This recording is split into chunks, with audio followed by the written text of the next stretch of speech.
historically, some of the very best baseball players, guys including Joe DiMaggio and Willie Mays, they coveted the distinction of being called, you know, the greatest living baseball player.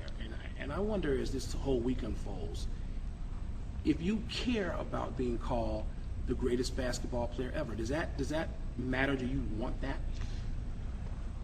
I don't want it in a sense because I think it disrespects Wilt Chamberlain, Jerry West, you know, all the guys that prior to me I never had a chance to play against. You know, what everybody's saying I am, I never had the chance to compete against other legends that was prior to me. When I hear it, I cringe a little bit because, you know, it's a little bit embarrassing because no one knows, you know. I never had the chance, once again, to play against those guys, you know. I would love to have played against them, but I never did, you know. And for you to say that I'm better than him, I mean, it's your opinion. You know, it's their opinion. I accept that as their opinion. If you ask me, I would never say that I'm the greatest player, you know. And that's because I never played against all the people that represented the league prior to Michael Jordan. I can remember a game coming off the basketball court, and we were down, I don't know, 5 to 10 points, and I go off for about 25 points, and we come back and win the game. And we're walking off the floor, and Tex looked at me and says, you know, there's no I in team. I say, Tex, it's not. It's not an I in team, but it's I in win.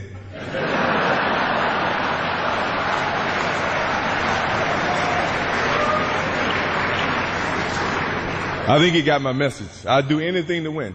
You know, if that means we play team format, we win. If that means I have to do whatever I have to do, we're going to win, no matter how you look at it. And, you know, obviously, we feel like we can compete. Is the NBA better off for this big player shuffle we just saw this past week?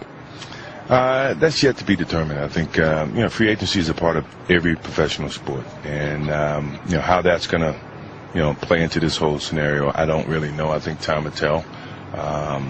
You know, there's no way that, you know, just hindsight, I would have never, you know, called up Larry, called up Magic and say, hey, let's get together and play on one team. I mean, things are different. You know, I can't say that's a bad thing. I mean, that's the opportunity these kids have today. I mean, you know, in all honesty, I was trying to beat those guys. I don't know if they would have been on my team. You know, if we'd been on our team, obviously, you know, when you look at the dream team, they were on my team, and it wasn't too much of a competitive thing. You know, I'm a competitive guy, and, you know, I like to play against competitive players and, you know, see what happens from there. All right, good luck to you and the Bobcats this season.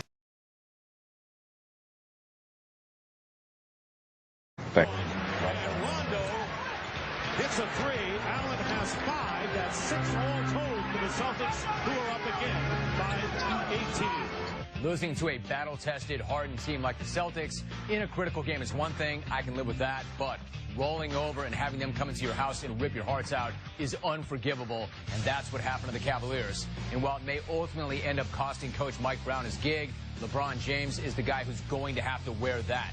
Where was he last night?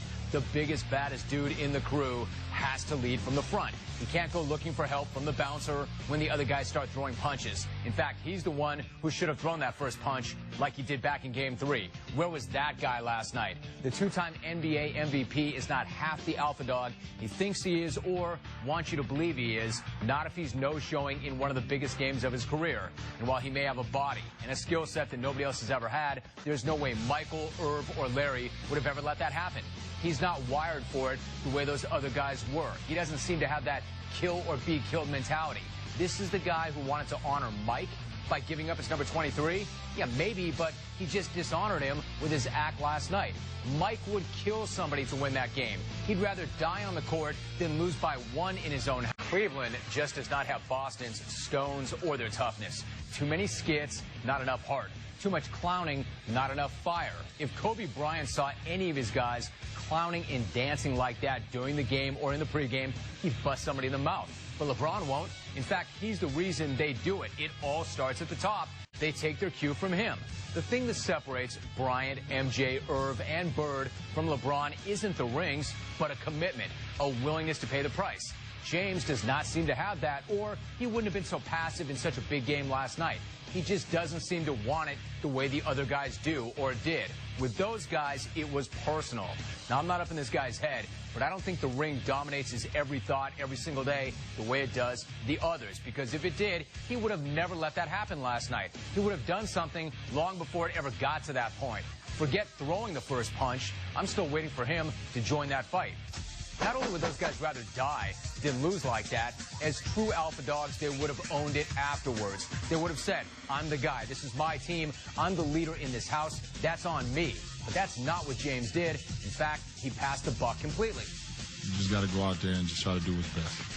And, you know, for me, I'm not an excuse guy, and the fact that I spoil a lot of people with my play. When you have a bad game here or there, you had 3 bad games in a 7-year career, then, you know, it's easy to point that out. Bad take. It's a bad take. That's not a bad game here or there. That may have been your shot at a world championship. That may have been your last game ever in Cleveland. Here or there is the last night of a 6-game West Coast road trip. That was a piece of your legacy, potentially. You can have a bad game here or there. You can even have a bad game in a big game. You just can't no-show for it and then pretend that it never happened and then act like you're not getting the credit or respect you think you deserve.